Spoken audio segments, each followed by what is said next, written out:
Good morning student, I am Ankit Jain from उन्नति solution classes.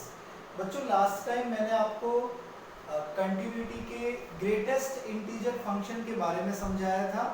आज हम ये टॉपिक स्टार्ट करेंगे। देखिए बच्चों,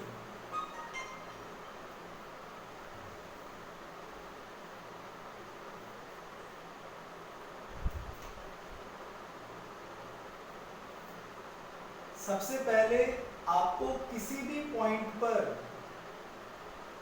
कंटिन्यूटी चेक करनी हो तो आपको तीन चीजें कैलकुलेट करनी पड़ेगी। एफ ऑफ ए, फिर आप एफ ऑफ ए प्लस निकालेंगे और फिर F of a minus. F of a plus का मतलब है बच्चों राइट हैंड लिमिट, और एफ ऑफ ए माइनस का मतलब है लेफ्ट हैंड लिमिट। अगर किसी फंक्शन के लिए ये तीनों वैल्यू इक्वल हो तो वो फंक्शन इस पॉइंट पर कंटिन्यूअस होगा। अब आप ये एफ ऑफ ए प्लस कैसे निकालेंगे? इसका फॉर्मूला है limit h tends to 0 f of a plus h. और अगर आप एफ ऑफ ए माइनस निकालेंगे तो इसका फॉर्मूला है बच्चों limit h tends to 0 f of a minus h. अब बच्चों, इन तीनों की वैल्यू इक्वल होने पर ही फंक्शन कंटिन्यूअस होगा, अदरवाइज फंक्शन कंटिन्यूअस नहीं होगा बच्चों। तीनों में से एक भी अनइक्वल हो जाए तो। ठीक है, मैं आपको एक एग्जांपल से अब इसके बारे में समझाता हूं। देखिए बच्चों, जैसे क्वेश्चन है f x is equal to sine x upon x plus cos x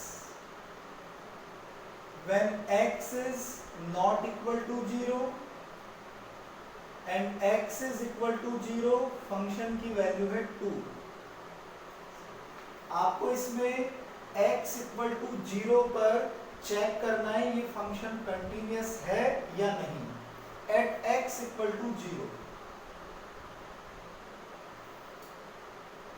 तो सबसे पहले आप f ऑफ 0 कैलकुलेट कीजिए। f ऑफ 0 इसका मतलब है x इक्वल टू 0 पर फंक्शन की वैल्यू कितनी है, x इक्वल टू 0 पर। तो x इक्वल टू 0 पर फंक्शन की वैल्यू है 2। अब आप निकालेंगे राइट हैंड या लेफ्ट हैंड लिमिट, जो भी पहले निकालना चाहें। f ऑफ 0 प्लस, इसका मतलब है x की वैल्यू 0 से ज्यादा है बच्चों।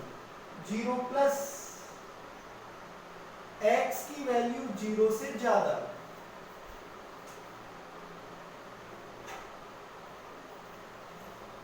अगर x की वैल्यू 0 से ज्यादा है तो इन दोनों में से कौन सा केस है बच्चों? फर्स्ट वाला, क्योंकि यहां लिखा है x is not equal to 0। इसका मतलब या तो x 0 से ग्रेटर देन हो सकता है या 0 से लेस देन हो सकता है। तो इसीलिए राइट हैंड और लेफ्ट हैंड दोनों लिमिट कैलकुलेट करने के लिए फंक्शन की ये वाली वैल्यू यूज होगी बच्चों। तो हम कैलकुलेट करते हैं f ऑफ 0 प्लस, जिसका फॉर्मूला f 0 प्लस h। अब आप x की जगह बच्चों 0 प्लस h पुट कीजिए इस फंक्शन में, तो ये होगा sine h upon h plus cos h।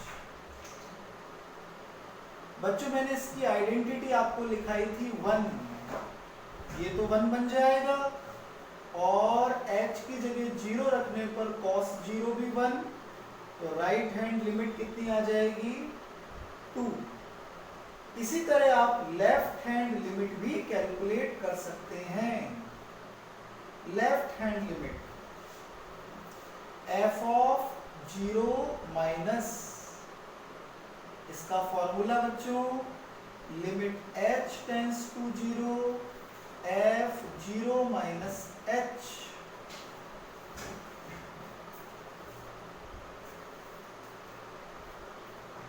Okay बच्चों, अब इस केस में आपको x की जगह क्या रखना होगा, देखो 0 माइनस h। आपको कीजिए इसमें साइन x की जगह 0 माइनस h, ऐसा ही जहां जहां x है सब जगह, और cos 0 माइनस h। फिर से इसकी वैल्यू कितनी हो जाएगी, 1। ये दोनों सेम होने चाहिए बच्चों, तब साइन में आइडेंटिटी लगती है, ये रिजल्ट 1 होता है। ये दोनों सेम होने चाहिए। अगर यहाँ 2h है तो नीचे भी 2h होना चाहिए, तभी 1 होगा बच्चों। अच्छा, cos में h की जगह 0 रखो, cos 0 कितना हो गया, 1। तो ये भी कितना आ गया बच्चों, 2। तो आप देखो तीनों वैल्यू सेम है, इसीलिए ये फंक्शन कैसा है, कंटिन्यूअस। ऐसे आपको कंटिन्यूटी चेक करनी होगी बच्चों। क्लियर? देखो मैं एक क्वेश्चन आपको और समझाता हूं।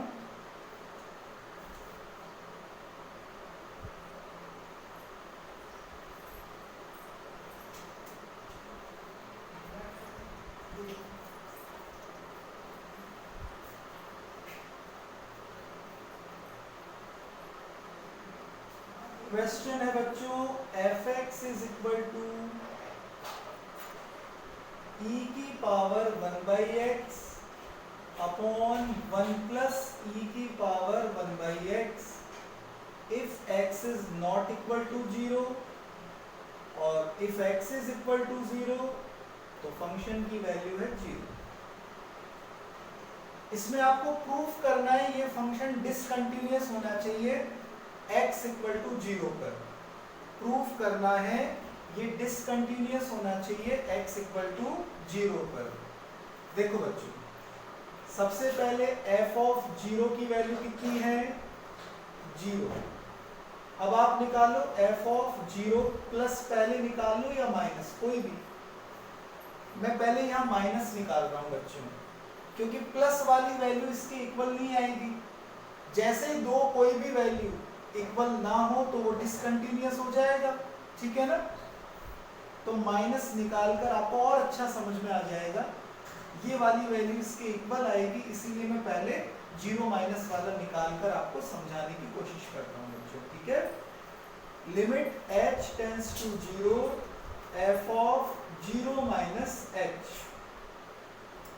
आप x की जगह 0 माइनस h पुट कीजिए, e की power minus 1 by h upon 1 plus e की पावर माइनस 1 बाई एच। रखिए बच्चों h की जगह 0, तो ये e की पावर माइनस इंफिनिटी हो गया। ओके बच्चों, और आपको मैंने e की पावर माइनस इंफिनिटी की वैल्यू क्या लिखाई थी बच्चों, 0। फर्स्ट वीडियो में लिखाया होगा, है ना, आप चेक कर सकते हैं, 0। तो ये लिमिट आ गई आपके पास f of 0 minus is equal to 0।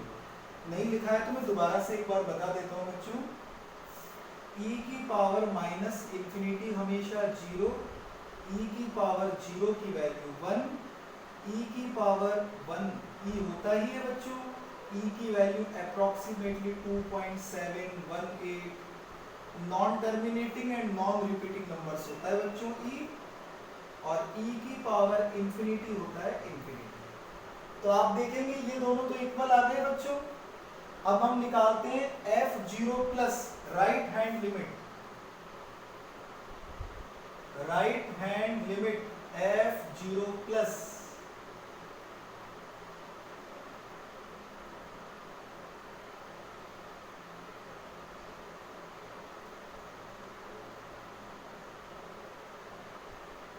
x की जगह 0 प्लस h रखिए बच्चों, इसमें e की power 1 by h upon 1 plus e की पावर 1 बाई एच।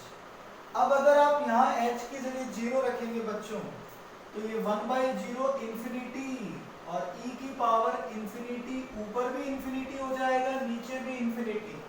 तो ये कौन सी फॉर्म हो गई, नॉट डिफाइंड फॉर्म। तो फिर इसे सॉल्व कैसे किया जाए?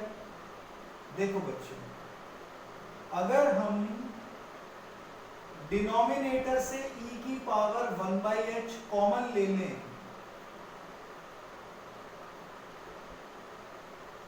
ओके बच्चों, तो ये आपस में कैंसिल हो जाएगा और आप देखेंगे इसे आप क्या लिख सकते हैं? आप e की पावर -1/h, ऊपर जाकर पावर नेगेटिव हो जाएगी बच्चों इसकी।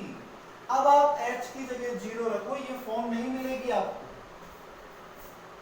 1/e की पावर -∞ प्लस 1, तो ये 0 हो गया बच्चों और ये रिजल्ट आ गया 1।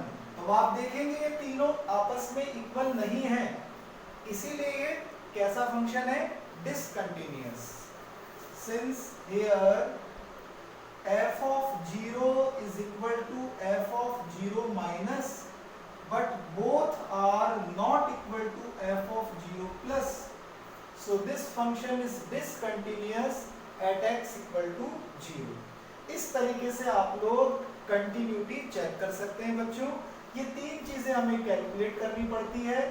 फंक्शन की वैल्यू, जिस पॉइंट पर कंटिन्यूटी चेक करनी है उस पॉइंट पर फंक्शन की वैल्यू, एक उस पॉइंट से अगर x की वैल्यू ज्यादा हो उस केस पर, मतलब राइट हैंड लिमिट, और उस पॉइंट से अगर x की वैल्यू कम हो, मतलब a माइनस, जैसे यहाँ 0 माइनस है, लेफ्ट हैंड लिमिट, ये तीनों आपस में इक्वल हो तो ही कंटिन्यूअस होगा। कोई भी दो वैल्यू अगर आपस में इक्वल नहीं है तो तीसरी वैल्यू आपको निकालने की जरूरत ही नहीं है।